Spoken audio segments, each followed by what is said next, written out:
টাকা। দাদা হ্যাঁ বলো, চড়বো? কে চলবে? তুমি চলবে? এই না আমার ভাই চড়বে, এই যে। কে ভাই কই? এই তো ভাই। আমি তো বয়স কত?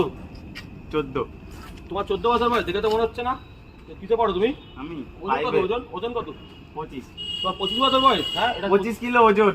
25 কিলো ওজন? হ্যাঁ। হবে না, তোমার দেখেই মনে হচ্ছে 25 কিলো ওজন না। তুমি বাচ্চা কিনে আসবে, যাও। বিয়ে করা বয়স হয়ে গেল, এখন তুমি এটা চড়বে? কি দাদা, তো এটা তোমার 25 কিলো ওজন আছে? তো বিয়ের বয়স হলো, একে বিয়ে করে বাচ্চা নিয়ে, বাচ্চাকে নিয়ে বাচ্চাকে চড়াও। ও ডাক্তার বলে দিয়েছে, ডাক্তার বলেছে ওর বাচ্চা হবে না, তাই জন্য নিজেই চড়তে এসছে। পরের জন্য এই জন্য অত কথা বলবেন গাড়ি না। ভেঙে পড়বে, তুই অত কথা বলবেন না। অত কথা বলবেন না, ডবল পয়সা যায়। গাড়ি ভেঙে পড়বে, আমার ব্যবসা নষ্ট হবে। 10 টাকা বেশি হ্যাঁ? দিন। কাল থেকে আমি খাবো কি? দাদা বলছি, আপনি কি এরকম হাত দিয়ে ঘোরান? মানে অন্য জায়গায় তো দেখেছি মেশিনে ঘোরে, আপনি এরকম হাত দিয়েই ঘোরান? হসপিটালেই তো হাত দিয়ে ঘোরাই এখন। আচ্ছা আচ্ছা। আসো 10 টাকা 10 টাকা 10 টাকা 10 টাকা 10 টাকা 10 টাকা। বাংলা তাহলে হস্তশিল্পতে এগিয়েছে ভালোই নাকি? হ্যাঁ, রাই নিজে